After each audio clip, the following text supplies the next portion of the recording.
जय जिजाऊ जय शिवराय. नमस्कार मित्रांनो, आज शेलगाव येथे आकाश हुंडाळे यांच्या गायगोट्या इथे आलो आहे. आपण यांच्याकडून जाणून घेणार आहोत की यांचं बेसिक मासिक उत्पन्न किती आहे दूध उत्पादक व्यवसायामधून, आणि यांनी ढोरांना गायांना खाऊ काय घालतात, आणि यांचं डेली एक गाय किती लिटर दूध देते, आणि ओव्हरऑल तुमचं दूध किती निघते, आणि आपल्या सिंधी येथील साई कृपा दूध डेअरी प्रयागनगर सिंधी येथे तुम्ही डेलीचं दूध किती देता, हे सर्व आपण गोष्टी या व्हिडिओच्या माध्यमातून जाणून घेणार आहोत. तर व्हिडिओ शेवटपर्यंत नक्की बघा, कारण की खूप इंटरेस्टिंग होणार आहे आणि शेतकऱ्यांसाठी खूप फायदेमंद होणार आहे. त्यामुळं शेवटपर्यंत नक्की बघा. नमस्कार दादा. आज आमच्यासोबत आहेत आकाश हुंडाळे दादा, आणि यांच्याकडून आपण जाणून घेणार आहोत की शेतीची दुधाची व्यवसाय कधीपासून सुरुवात केली, दूध आपण किती. मला एक प्रश्न विचारायचा आहे, तुम्ही जे आता गाया आहेत, तुम्ही सुरुवात कधीपासून केली? आपण दोन तीन वर्ष झाले सर.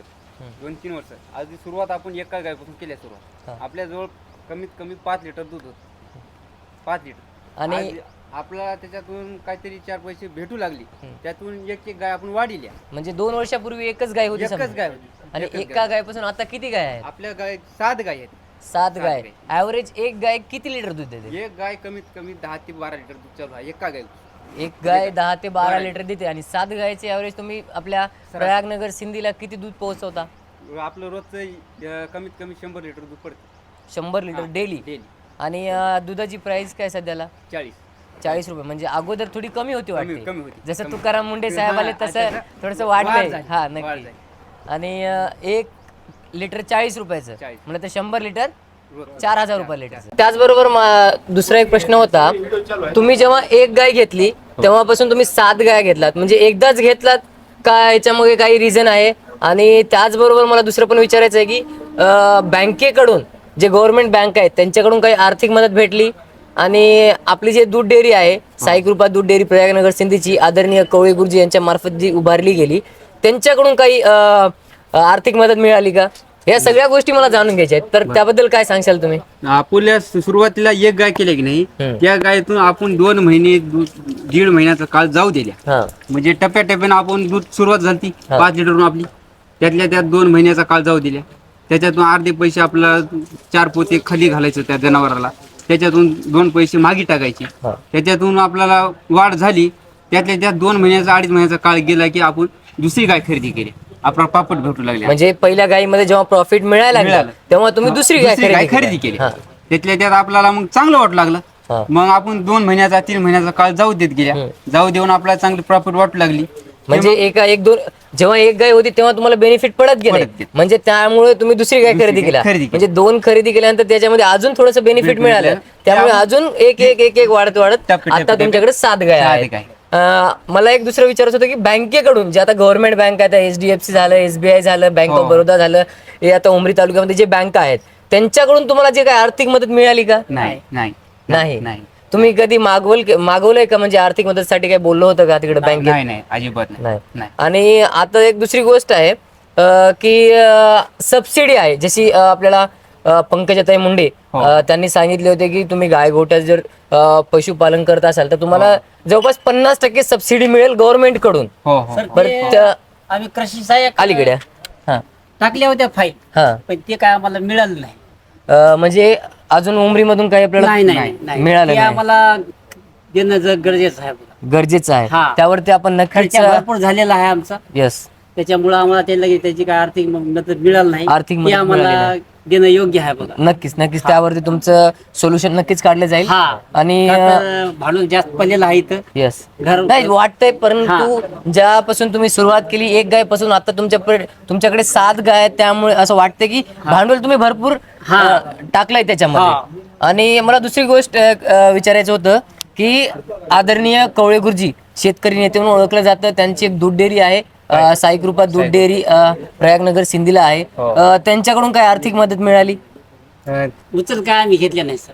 घेतल्या नाही. आफ्टर प्रॉपर्टी दूध चालू होतं, मदत करतो म्हणले, तुम्हाला गाय लागलं सांगा म्हणले, तुम्हाला काही अडचण आली तर आम्ही उभा म्हणले. मार्गदर्शन म्हणजे तुम्हाला गरज पडली तर त्यांनी एका पायावर सुद्धा उभा आहे, म्हणजे तुम्हाला लागले त्या गोष्टी पुरवण्यासाठी तयार आहे. पण तुम्हाला गरज पडली नाही त्या गोष्टीची, म्हणून तुम्ही काही हात केला नाही समोर. येस. आणि त्याचबरोबर मला बोलायचं होतं की आता जे पंकजाताई मुंडेंनी सांगितलं की तुम्हाला 50% सबसिडी मिळेल, त्यावरती तुम्ही अप्लाय करा. नक्कीच गव्हर्नमेंट तुम्हाला सहकार्य करेल. ओके, धन्यवाद. त्याचबरोबर आमच्या दूध उत्पादक अधिकारी म्हणजेच प्रयागनगर सिंधी येथील दूध उत्पादक अधिकारी आदरणीय कोसबुतवार सर यांचे काही प्रश्न आहेत, त्यांनी देखील सरांना विचारतील. सर, आता तुम्ही ज्या वेळेस गोटा तयार केलात याला खर्च किती आला तुम्ही गोटा बांधकाम आपल्याला 7 लाख रुपये आला. 7 लाखला कुठूनही अर्थसहाय्य भेटलं नाही, योजना वगैरे. आता जे शासनाच्या बेनरच्या योजना असतील मुक्त म्हणजे गोटे बांधण्यासाठी जे अनुदान आहे ते काही घेतल्या का तुम्ही? बरं. म्हणजे 7 लाख रुपये तुम्ही इथं टाकल्या आणि तुमचे जनावर पण 7 लाख रुपयाचे आहेत. म्हणजे तुमचा 14 लाख तुम्ही घरातून पैसे टाकलेले आहेत. त्याच्यातून तुमचं उत्पन्न किती आहे? आपलं आता 100 लिटर दूध आहे. 100. दर चांगला पडते का आमच्या डेअरीचं? पडते. व्यवस्थित पेमेंट वगैरे चांगलं होते ना? चांगलं 15 दिवसाचा पेमेंट साहेब. बरं. नाही 15 दिवसाला नाही आपलं पेमेंट, आपलं 10 दिवसाला आहे. 1 तारीख ते 10 तारखेचं पेमेंट 14 किंवा 15 तारखेला भेटते. बरोबर आहे? 15 दिवस ऐका ना, 11 ते 20चं पेमेंट आमचं 24 किंवा 25 तारखेला भेटणार आणि 21-30चं पेमेंट 4 किंवा 5 तारखेला. म्हणजे आपली सायकल 10 दिवसालाच येणार. बरोबर आहे? महिन्यातून आमचं कंपनीचं पेमेंट आहे 10 दिवसाला पेमेंट आहे. त्याच्यामुळं आपल्याला काय करावं लागते, अकाउंटिंगचा व्यवहार असल्यामुळे 2 दिवस जातात पेमेंट करण्यासाठी. आता मग तुम्हाला सांगतो, तुम्ही 7 लाख रुपये टाकले गाई खरेदीमध्ये, बरोबर आहे? त्याच्यातून तुम्हाला रोजचं उत्पन्न किती होते? दूध किती देऊ लागले तुम्ही? आता एका टाइमला आपण टाकते 50. 100 लिटर तुमचं जर झालं म्हणजे 2 टाइमचे 100 लिटर. 2 टाइमचे 100. मग तुमचे झाले 4000 रुपये. मग तुम्हाला किती उरू आलेत आता महिन्याला? आपल्याला महिन्याला पडतात 60. 1,20,000 रुपये पडतात. बरं. म्हणजे तुमचं महिन्याचं दूध 1,20,000 रुपयाचं होते आणि त्याच्यामध्ये एक 60,000 रुपये खर्च जातो आणि 60,000 रुपये तुमच्या अकाउंट मध्ये जमा होतील. आपलं लेबर काढणं, गायला खुराक काढणं, बरं, चारा फुराचं मेंटेनन्स काढणं, नावनं काढणं, आपल्याला 40 खर्च होती साहेब, 60 उरतात. आता तुम्ही हे जे गोटा केल्या हे कुठं अगोदर कुठं बघितले होते का तुम्ही? कुठं मार्गदर्शन कोणी केलं का तुम्हाला? जाऊन आलो साहेब, 2-3 आकडे बघलो, कुठं मार्गदर्शन केलो. आपले सर म्हणतात कवळे सरांचं हमेशा व्हिडिओ बघणं. सल्ल्यानुसार कसं त्याने शेतकऱ्यासाठी भरपूर धडपड चालू आहे त्याची. म्हणजे मार्गदर्शन त्याला भरपूर इच्छा आहे बा, तरुण युवक काहीतरी प्रगती कराव, कुठे ते जाऊन बघाव, त्यातल्या त्यात 4 पैसे उत्पन्न वाढाव, त्याची इच्छा राहते. परंतु आपण मार्गदर्शन त्याच्या हाताखाली घेऊन 4 खेडे बघून आणि मधुकरपाडी डेअरीचे वेळोवेळी मार्गदर्शन करतात. म्हणजे कवळे गुरुजीच्या नेतृत्वाखाली हे तुम्ही टाकले सगळं आणि त्यांच्या नेतृत्वाखालीच हे एवढं मोठं साम्राज्य उभारले. नक्की ते मार्गदर्शन आहे सर, त्यांच्या मार्फत हे आम्हाला गोठा आहे की नाही शासनाकडून हे करून द्यावं. हा, हे या प्रश्नावरती तुम्ही जे बोलला ना की गव्हर्नमेंट तुम्हाला आतापर्यंत काही दिली नाही, यावरती नक्कीच आपण गव्हर्नमेंटची संपर्क साधू आणि त्यावरती चर्चा करू. आणि नक्कीच ज्या प्रकारे पंकजाताई मुंडेने सांगितले की तुम्हाला जर तुमचा गोटा तुम्ही 50 लाखाचा असेल, 1 कोटीचा असेल तर 50 लाख गव्हर्नमेंट खर्च करणार आहे आणि जर 50 लाख तुम्हाला करायचा आहे म्हणजे 1 कोटीचा असेल तर अर्धा हिस्सा त्यांनी, अर्धा हिस्सा तुम्ही, असं पंकजाताई मुंडे यांनी सांगितलेलं आहे. तरी आपल्याला आणखी बरंचसं करायचं आहे साहेब. इथं खत तयार करायचं आहे, गांडूळ खत. त्यांच्याकरता सुद्धा आपल्याला आणखी त्यावरती गांडूळ खतावरती देखील गव्हर्नमेंटच्या स्कीम्स आहेत. तुम्हाला एक सांगतो मी, आपल्याला कर्षी ऑफिस आहे कर्षी, तुमचं कर्षी साहेब कोण आहे? शेलगाव साहेबाला संपर्क करा. तुम्हाला गांडूळ खताचं आहे की नाही, ट्रे वगैरे सगळं शासन देते, शेडचे सुद्धा अनुदान आहेत. फक्त आपलं काय होते की आपण शासनाच्या ज्या योजना आहेत त्याच्यापर्यंत ऑफिसला जाऊन बसून त्याला आणून गोटे दाखवून आपण हे जे शेतात करू आता आपलं जे वेस्टेज आहे शेण, त्याचं तुम्ही तर गांडूळ खत केल्या तर तुमच्या जमिनीची पोत अजून चांगली वाढेल.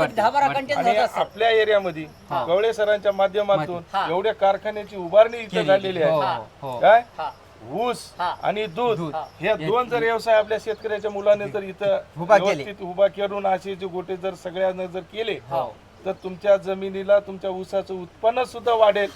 आता याचं जे गोमूत्र आहे, अजून एक काम करा तुम्ही, आता या गायीचे जे गोमूत्र आहे शेण आहे तुम्ही जे पाणी मारून धुता एका खड्ड्यामध्ये जमा करा, त्याला मोटर लावा किंवा एक हौद बांधा. हौदातून एक जर ऑटोशीच मोटर ठेवली तर डायरेक्ट तुमच्या ऊसाला सुद्धा सोडू शकता आपण. म्हणजे जेणेकरून तुम्हाला रासायनिक खत आज जे परिस्थिती शेतकऱ्याला अवघड चालली की खताचे भाव गगनाला गेले, बरोबर आहे. मग तुम्हाला अजून याला कुठंतरी कमी करण्यासाठी शेती आपल्या चार पैसे शेतीची काहीतरी. पोत वाढवण्यासाठी हेच वेस्टेज तुम्ही जर शेतीला सोडले तर तुमचं उत्पन्न 100 टन सुद्धा अवरेज येऊ शकते. आज जे 80-90 येऊ लागले आपल्या इथं शेलगाव मध्ये, तर तुम्ही 100च्याही पुढे जाऊ शकता. ह्या AI तंत्रज्ञानाच्या माध्यमातून जर केल्या तुम्ही हे सगळ्या गोष्टी तर तुम्हाला उत्पन्नाला कमतरता कुठंच येणार नाही. कारण का आता आपल्याकडे मार्केट उपलब्ध झालेलं आहे, कारखाने आपलेच आहेत, सरांचे दूध डेअरी आपलीच आहे. ह्या सगळ्या गोष्टी असल्यामुळे तुम्हाला अडचण आहे का? आता अजिबात नाही. मार्केट शोधायची आहे का? कारण का दूध कुठे घेऊन जायचं आहे का? घरामध्ये दूध जाम झाले कोणी घ्या म्हणायचे. त्याच्यामुळे तुम्हाला सरांचे नाही पैसे वगैरे तुम्हाला 10 दिवसाला व्यवस्थित येतात. मधुकर पाटील वगैरे व्यवस्थित फॅट वगैरे SNF तुमचा जे घनता तपासणं हे चांगलं आहे ना. हा, तर त्याचबरोबर आता आपण पाहणार आहे की यांनी नेमकं पशूंना खायला काय देतात. हा, जे खायला देतात आपण ते पाहतोय. तर तुम्ही खायला नेमकं काय काय देता? आपण सुका चारा, हा, त्यातल्या त्यात सुका चारा म्हणजे हे झाला सगळं, ज्वारीचा कडबा, हे कडबा. कडबा आता हे हा, हे कडबा झाला. हे काढ, आता हे भुईमुगाचं काढ आहे भुईमुगाचं काढ, हे भुईमुगाचं काढ. अशा प्रकारचं भुईमुगाचं काढ असते जे की गायांना खूप महत्वाचं असते खाऊ घालणं. आणि म्हणजे त्याच्यामुळे- फॅट हा, नावनी गोष्टी. गुळी एक आहे सर, आणि त्याच्यानंतर गुळी. हे गुळी. आता हे कोणती गुळी आहे सुका चारामध्ये? सुक्या चारामध्ये हरभऱ्याची गुळी, हे सोयाबीनची गुळी, सोयाबीन, हरभरा हरभरा आणि ज्वारी गुळी. ज्वारी. हा, म्हणजे इथे टोटल 3 मिक्स आहेत, ज्यामध्ये हरभरा, सोयाबीन आणि ज्वारी या तिन्ही मिश्रणची गुळी, जे की गायांना खूप महत्वाचं असते. आणि त्याच्यामुळे गायाचं पोषण देखील चांगलं असते आणि त्याच्याने दूधचं उत्पादन देखील वाढते. SMS फॅट या सगळ्या गोष्टी वाढतात नक्की. आणि दुसरं काय देता नेमकं त्यांचं खाद्य म्हणजे खुराक, जे की आता भरपूर जण काहीतरी शेंगदाणे, बिंड असं मिक्स करून जवळपास देतात. त्यामध्ये तुम्ही काय देता? आपण खल्ली, हा, सुग्रास, मक्का पीठ आणि त्यातल्या चुनी आणि मुरघास. एक टाइम मुरघास वापरत्या आणि एक टाइम खल्ली, सुग्रास. म्हणजे हे सगळं मिक्स करून एका गाईला 5 किलो ठेवत्या. एका गाईला 5 किलो. आता 1 टाइम ठेवता का 2 टाइम? म्हणजे सकाळी 5 किलो ठेवता का संध्याकाळी 5? दोन्ही टाइम का? दोन्ही टाइम म्हणजे 2.5 किलो. म्हणजे सकाळी 2.5 किलो तर संध्याकाळी 2.5 किलो, म्हणजे टोटल 5 किलो. या सगळ्या गोष्टी प्रत्येक गायला ना, प्रत्येक गायला दिलं जातं. त्याच्यामुळे गायांची तब्येत देखील चांगली असते आणि दूध उत्पादक म्हणजे दूध देखील वाढते. त्यामुळे ग्रामीण भागातल्या लोकांपर्यंत दूध पोहोचते आणि चांगलं त्याच्यामध्ये फॅट बी देखील चेक केलं जाते. आणि SMS ते सर्व गोष्टी इथे मात्र चेक केल्या जातात. ते कुठे चेक केलं जातं म्हणजे आपली डेअरी प्रयागनगर सिंधी इथे साईकृपा दूध डेअरी आहे, तिथे हे सगळ्या गोष्टी चेक केल्या जाते. नक्की अजून या गोष्टीवरती आपण चर्चा करणार आहे. दुसऱ्या गोष्टी देखील बघणार आहेत. यामध्ये शेणखत असते. शेणखत वापरतात कुठे? म्हणजे शेतामध्ये ऊस देखील लावला वाटतं. ऊस किती एकर आहे तुमचा? ऊस आपला 5 एकर. 5 एकर ऊस आहे.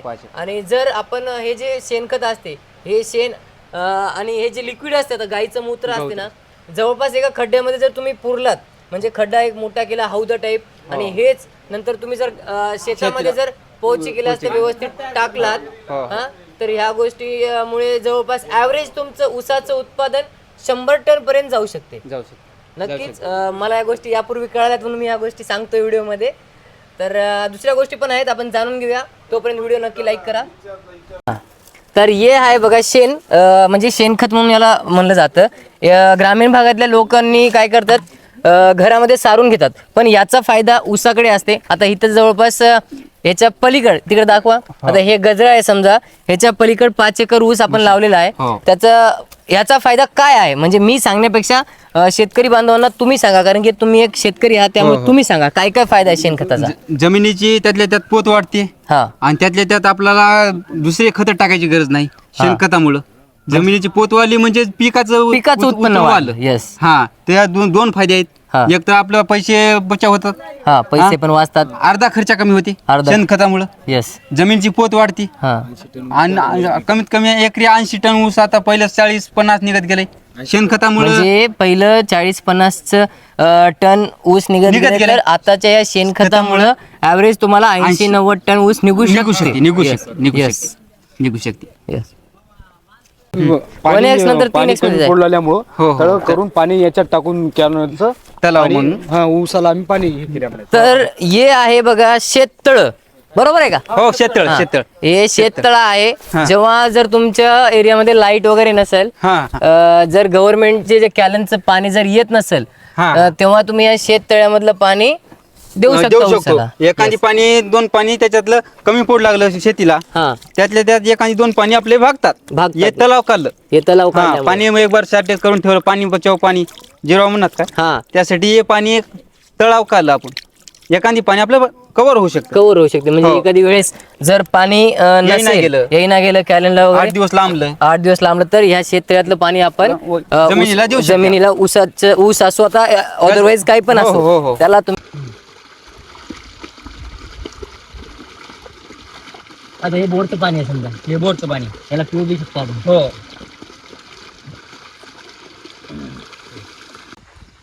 तर या सर्व गोष्टी आपण पाहिलो आतापर्यंत. आपण चाललो आता ऊसाकडे. हो. तर आदरणीय कवळे गुरुजी यांच्या नेतृत्वाखाली तुम्ही ऊस लावलाय, लावलो. 5 एकर तब्बल ऊस लावलाय. हो. तर गेल्या वर्षी तुमचं किती निघाले 5 एकर मध्ये ऊस? 5 एकर मध्ये आपलं सरासरी 350. 350. हो. तर यंदा खूप बेनिफिट तुमच्याकडे सगळ्या गोष्टी आहेत. हो. तर यंदा कितीपर्यंत निघण्याची शक्यता आहे? यंदा आपलं जाईल बघा कमीत कमी 400. 400. म्हणजे 5 एकर मध्ये 80 जरी धरलं तरी हो. 400 एकर पर्यंत निघू शकते. हो. तुम्हाला माहितीये का, जर तुम्ही 110 टन, 120 टन, 150 टन काढलं, हो, हो. समजा 100+ जर टन काढलं, तर तुम्हाला 2 लाखाची बुलेट मिळते हो. कारखान्यावर. माहितीये हो, हो, का? हो. गेल्या वर्षी आपण दिलंय एका शेतकऱ्याला. हो दिली. हा. दिली. आणि जर 150+ टन जर काढलं तर 4 व्हीलर आहे, 4 चाकी गाडी. हा. तर आता आपण ऊसाकडे आलोय आणि ऊस बघितल्यावरच मला एकाच व्यक्तीची आठवण येते, की शेतकरी नेते आदरणीय कवळे गुरुजी यांच्या नेतृत्वाखाली अख्खा मराठवाड्यामध्ये, पश्चिम महाराष्ट्रामध्ये यांच्यासारखा शेतकरी कुणीच नसेल, एवढं आठवण येते. आपण हे ऊस पाहतो, एकदम चांगला आहे. याला तुम्ही याचा खर्च काय काय आला, आणि दुसरी गोष्ट जर म्हणलं तर याला लावलंय कधी आणि याला किती रुपये खर्च आला, याला देताय काय खायला प्यायला? हो. 1 नोव्हेंबरची नोंद आहे. 1 नोव्हेंबर नोंद. हो. याला खर्च किती आलाय? याला खर्च काय आपलं कारखान्यातर्फे आपलं बेन दिलेत. समजा जर एखादं गांडूळ खत दिले, मार्गदर्शन चालूच आहे. मार्गदर्शन चालूच आहे. शेतकरी ऊस उत्पादक अधिकारी येतच असतील. कृषी आपलं मधुकर पाटील मार्गदर्शन चालूच ठेवतात. म्हणजे मधुकर सावंत साहेब. पाटलांचं मार्गदर्शन चालूच हा, आहे. शेतकरी अधिकारी. शेतकरी ते माहिती आहे. हो, हो, सावंत साहेब. शेतकरी अधिकारी सावंत साहेब आणि मधुकर साहेब यांच्या नेतृत्वाखाली हे ऊस लावलाय. त्याचबरोबर आदरणीय कवळे गुरुजी साहेब यांचं तर लई मोलाचं लई योगदान. लई म्हणजे लई त्याची मोलाचं मार्गदर्शन लई चालू आहे. Yes, हा. नक्कीच. त्याच्यामुळे त्याच्या मार्गदर्शनामुळं हा. त्यातल्या त्यात आमचं उत्पन्नामध्ये फरक पडायला वाढ झाली. बरोबर. त्यातल्या त्यात 4 पैसे आपल्याला भेटायलेत त्याच्या मार्गदर्शनामुळं. बरोबर आहे. सोयाबीन 50,000 होत गेलं नाही, 20,000 खर्च होत गेला, 25,000 मागे पड गेले. बरोबर. आता ऊस कमीत कमी एकरी लाख रुपये, 1 लाख रुपये, 1.25 लाख, लाख 1 लाख रुपये ॲव्हरेज निघाले. आणि त्यातल्या त्यात कारखाने त्याचे मार्गदर्शनामध्ये भरपूर कोण्या वेळेला ऊस निघाले. या सगळ्या गोष्टी तुम्ही कवळे गुरुजीच्या माध्यमातून सांगताय. हो. कवळे गुरुजीचं तुमच्या लाईफ मध्ये तुमच्या साठी काय योगदान आहे ते सांगा आता. म्हणजे तुमच्यासाठी काय केलेत ज्यामुळे तुम्ही आज इथपर्यंत आहात? त्यानं प्रत्येक वेळी आपलं मार्गदर्शन, शेतीपासून तर दूध व्यवसायापासून तर आपलं बेण्यापासून त्याचं मार्गदर्शन. म्हणजे त्याच्या आपल्या जवळ बेण्याची लागवड तो पैसे बेनं काय म्हणतात, आपण बेनं देतो त्यानं म्हणतात मेहनत करा म्हणतात आपल्याजवळ. हा, तुम्ही उसावर पैसे द्या म्हणतात आणि उसने गाया घ्यायला पैसे देतात. तुमच्यामध्ये जित ठेवा म्हणतात करायची तुम्ही. हा, मी हाव पाठीमागे तुमच्या. आज शेतकऱ्याच्या मुलाला काय म्हणतात, तरुण मुलं व्यवसायाकडे वळा, काहीतरी उद्योग करा, काहीतरी जोडधंदा शेतीला करा, त्यातले 4 पैसे तुम्हाला वाढ हो, काहीतरी प्रॉफिट भेटावं, त्यासाठी त्याची खटपट राहते. हा शेतकऱ्याचं म्हणजे फक्त तुम्ही करा, तुम्हाला लागल तेवढा खर्च मी भरतो. म्हणजे तुम्ही एक जिद्द ठेवा की तुम्ही शेती करण्याची जिद्द ठेवा. तुम्हाला पैसा लागेल तर पैसा देतो, तुम्हाला मार्गदर्शन लागेल तर मार्गदर्शन देतो. हो शेतामध्ये आकड्यावर गांडूळ खत आमच्या आणतात. हो जागेवर. जागेवर टाका. जागेवर. आणि शेणखत आपल्या ऊसासाठी गांडूळ खत त्यानं मार्गदर्शनाखाली जागेवर पोहोच केले. म्हणजे कोण करते? तुम्ही फक्त शेती करण्यासाठी तयार राहा. हा. तुम्हाला मी घरपोच सुविधा म्हणजे तुमच्या बांधावर. बांधावर, शेतावर, तुमच्या आखाड्यावर मी सगळ्या गोष्टी आणून देतो. या गोष्टी त्यांनी करतात. वितरोक करतात. बरोबर. तर हे आपण आतापर्यंत गाईपासून, दुधापासून, शेणखतापासून, गांडूळ खतापासून, पाण्यापासून, तर लागवडीपासून, तर उत्पादनापासून या सगळ्या गोष्टी पाहिले. तर हा व्हिडिओ खूप इंटरेस्टिंग झालेला आहे. नक्की लाईक करा, शेअर करा. शेतकरी बांधवांना हा व्हिडिओ नक्की शेअर करा, जेणेकरून त्यांच्यामध्ये एक जिद्द निर्माण होईल आणि त्यांच्या या आदरणीय कोळी गुरुजी यांच्या शेतकरी बांधव आहेत यांनी जसं मेहनत घेतली, आज लखपती आहेत, तसंच लखपती म्हणू शकता, करोडपती म्हणू शकता, तसंच तुम्ही देखील होऊ शकता आदरणीय कोळी गुरुजी यांच्या माध्यमातून. नक्की या व्हिडिओला लाईक आणि शेअर करायला विसरू नका. Thank you so much. मी बोलले